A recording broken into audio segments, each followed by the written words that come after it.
And so in that paper, I saw this diagram, and you have this digital identity in the center. Every entity, every device, every person, everything, every tree, everything will have a digital identity. And that digital identity is going to be used to unlock your access to financial services, healthcare, telecommunications, government programs, social platforms, logging into the internet, travel and mobility, just everything you do in your life. You need your digital identity to unlock it. So by default, a digital identity implies that you're always in a digital prison. Yes. And you need permission to get out of that prison. By default, you're always a prisoner. That is how you have to kind of, understand how this digital identity is going to be used. And this is a 2018 WEF paper that was published. And so for your digital identity, you need identity integrity. Like, for instance, there's a concept called know your customer that banks are using, right? So it's basically taking steps to a digital identity. And how is that digital identity going to be authenticated? Through your face to unlock access. And your face and your digital identity will be linked to a new type of currency, which is the central banking digital currency. And it'll have a combination of water and carbon scoring for you and carbon credits. It'll have social scoring and your medical status based on vaccines and jabs and other medical things that they want you to have. So essentially, just think about it as, if you don't comply, because these are all compliance-based things inside the currency. If you don't comply, your currency becomes lower and lower.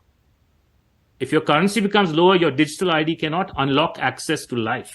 And I want to say here, just this week, and I've been speaking about this quite a few times already this week, the Indonesian health minister said he was calling on the G20 to adopt vaccine passports in line with the WHO standards now in preparation for the next pandemic. The WHO Immunization Agenda 2030 plans to introduce 500 new vaccines by 2030. People think I'm crazy when I say that. It's in their own documents. Immunization Agenda 2030, it's there. Now, they're saying, the Indonesian health minister is saying, let's have a digital health certificate acknowledged by the WHO. If you have been vaccinated or tested properly, then you can move around. Australia's pandemic preparedness plan talks about citizens regularly submitting to DNA collection of samples and things to prevent further pandemics. This vaccination status is key, and your submission to regular medical procedures is key for your digital identity to function. You won't be able to have it unless you get continuous vaccines. And I keep going back to my first interview with Karen Kingston. It's the most bombshell interview, and I'm going to link it in the description below, because in that interview, she proves from the patents every single vaccine approved by the World Health Organization is a lifelong subscription. They will never stop this. Yeah, that's right. So one of the things to understand is that if you don't sign on to a digital ID, and if there's a critical mass of people, I think most will just walk into it unknowingly. Yes. Through deception or through so-called force, just like they had people taking the vaccines to travel freely. Yes. But if there's a critical mass that doesn't sign on to the digital ID, then this agenda gets weakened substantially. Absolutely. Right. So one needs to therefore understand, in conclusion, is that the digital ID is really your ticket to being in the digital prison permanently. Forever. This is exactly why we're doing what we're doing right now, Ahmad. When I tell people about this stuff on the street, regular people, strangers, they say, I don't want to be part of that. And so the only way to do it is to understand the agenda so that you can resist it. And we will talk, you and I, we will talk about how to do that later and how to be free from this system. We're going to have that discussion. But first, we have to hit people with this is actually what it looks like if we don't say no. That's right. So how are they going to implement it in practicality on your computer, for instance, right? There's a new... relatively new concept in cybersecurity protocols called zero trust. So by default, since you have a digital identity and you're in a prison, you are by default a criminal. So we don't trust you. Every time you need to get access to something which you think is legitimate, even to buy food, by default, we don't trust you, and you have to prove you are you, and you have all the compliance metrics through your CBDC to be able to, access whatever you need to access.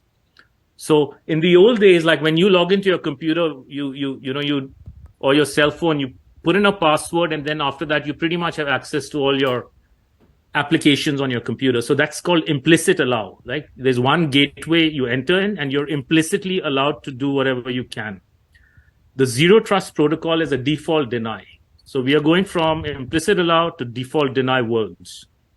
And at the heart of this is your digital ID. So think of it as default deny, and you have to, for everything you're doing in your life all the time, every step you're taking, whether it's to open your car, start your engine, put in gasoline, log into your computer, log into an application, call your friend, by default, the world has been locked up. And you are in this inverted prison. While you may not see locks outside you, but the locks are all there, and you have to keep unlocking your life. Right? So here's an example when you go shopping. How is zero trust going to be used? Here's a lady, she wants to go and buy some beef, but let's say her carbon footprint or her beef footprint for the month has been exceeded. That door won't open. Right? If she wants to buy, say, apple juice, but she's had too much sugar because they're tracking everything, that door won't open. Right? And at the heart of this is your digital ID. And the whole concept of digitalization, which is a relatively new term also coming from the World Economic Forum, it means conditional access. So to access anything in life, there are conditions. This is all linked to your digital ID. It's all about being a prisoner all the time. And there'll be a face recognition camera at the top of each of the doors looking at you and figuring out who you are and what your digital ID represents.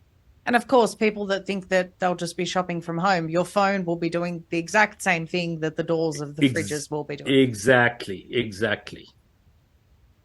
Right? So there's bunch of companies that have started. It's called IDaaS, Identity as a Service. There are face recognition as a service. So lots and lots of companies are building businesses around this. And every time anyone's face is in front of a camera, there's a chain of corporations making money, from camera companies to IDaaS companies to networking companies, cybersecurity companies, the whole shebang.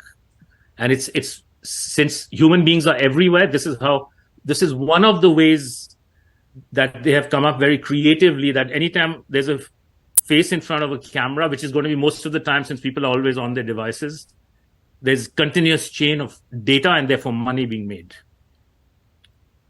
Right? And there's another concept called geofencing, if people are not familiar with it. But it means that they can just think of it as an invisible fence around you or somebody at a certain distance beyond which you cannot go. Right? And so your face and digital ID is going to be used for controlling your access by implementing a geofence, depending again on your, your currency, your digital currency. Right? So where you can fly in the world, that can be limited. How far you can drive, that can be limited. How far you can walk, and this is related to your 15-minute cities or 20-minute neighborhoods. They can implement this. And they don't need guards. They don't need prison guards at the outskirts to stop you. They have the LED lights and the LED weapons. They have the microwave weapons, as well as they have the digital currency can be shut off, right? So you move 15 minutes out, your currency won't work. You can't buy anything. So you are not going to be motivated to leave. And they call them districts, Aman. In Sydney, here, where they're testing it, they're actually calling them districts. Yeah, I read about that not too long ago. In San Francisco, they've had districts for a very, very long time.